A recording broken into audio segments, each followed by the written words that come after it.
Bonjour à tous, j'espère que vous allez bien. Aujourd'hui, je vous propose de découvrir le village de Boffles. Boffles est un village qui se situe dans le Pas-de-Calais, pas très loin de Frévent et d'Auxi-le-Château. Il s'étend sur un territoire de 314 hectares. Auparavant, la commune se nommait De Boffles. Le 2 a été retiré lors de la Révolution. Depuis 2008, le maire est Raymond Croisel. Il en est donc à son 3e mandat. C'est un petit village là pour l'instant on est à 51 habitants, de maisons tenues par des Anglais, puis il n'y a plus que 2 cultivateurs alors qu'avant on était 10. Boffles a connu des périodes avec plus d'habitants, comme nous explique Gérard Legnaud, sa famille était du village. En 1851, il y avait 137 habitants à Boffles. Et en 1962, il y avait 63 habitants à Boffles. Dans la commune, la mairie se trouve dans la rue des Marronniers. Elle a été créée en 1982. Avant cette date, la mairie était installée dans une bâtisse construite en 1877. Une école s'y trouvait aussi. À la place de la mairie actuelle, une mare occupait l'espace. Elle a aussi été remplacée par la réserve incendie. Il n'y a pas qu'ici qu'on trouvait de l'eau à l'époque. Voilà, exactement. Là où est le rond-point, il y avait un puits qui existait là. Les gens allaient chercher de l'eau. Malheureusement, on n'a pas retrouvé de photos de ce puits. Juste à côté de l'ancien puits qui fut construit en 1911, prend place une chapelle. Ici, nous avons Notre-Dame de Rosaire qui a été restaurée il n'y a pas longtemps. Donc c'est une chapelle privée qui appartient à l'ancien maire, donc monsieur Claude Lemaire. Avant d'être léguée, cette chapelle était la propriété de madame Léonie de Labie.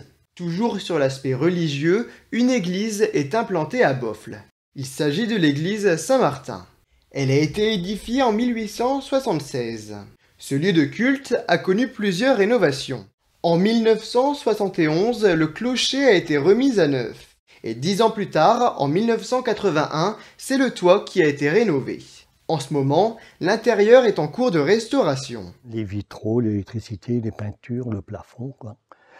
Donc c'est quand même un beau budget quand même pour notre petite commune, mais elle est en phase terminale. Alors, on va finir les peintures, et voilà.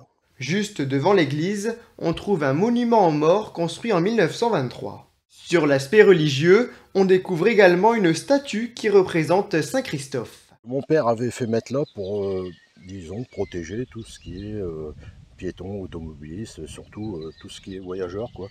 Et vous avez en face, donc, le café L'Estaminet de ma grand-mère qui est juste là. Donc, pour vous expliquer, ce café, la première pièce qu'il y avait ici, il y avait une cabine téléphonique à l'intérieur. C'était la seule cabine téléphonique qu'il y avait dans le village. Donc, tout le village venait ici pour téléphoner. Donc, on rentrait sur le côté. Il y avait le café, il y avait le bar. Donc à l'époque, il faut se rendre compte que les gens y chiquaient. Je vous parle de ça dans les années 60. Donc il y avait même des pancartes défense de cracher. Il y avait donc, l'époque, c'était le picon avec de l'eau de sel, des bouteilles d'eau de sel. Les boissons, ben, on les mettait à la cave, il n'y avait pas de frigidaire. Le cochon, c'était pareil, c'était dans des saloirs. Donc c'était toute une époque d'après-guerre que j'ai connue. Donc c'était dans les années 1960, moi je suis de 54. Hein. À l'époque, il y avait aussi un cordonnier. Et aujourd'hui, à Boffles, on trouve le petit hameau, des gîtes de vacances. En continuant la balade, à la sortie du village se situe un élevage de poules pondeuses. Et ensuite, on peut se promener dans la nature. Ici, nous sommes à la carrière de Boffles. Il faut savoir que dans le temps, les cultivateurs venaient chercher de la marne pour mettre dans les champs. Donc par la suite, à force de tirer de la craie, ça devenait dangereux. Donc c'est pour ça que maintenant, elle est fermée. Et sur le côté, vous avez une ravine, c'est-à-dire que c'est un endroit où la pluie, quand il y a des forts orages, où l'eau s'écoule.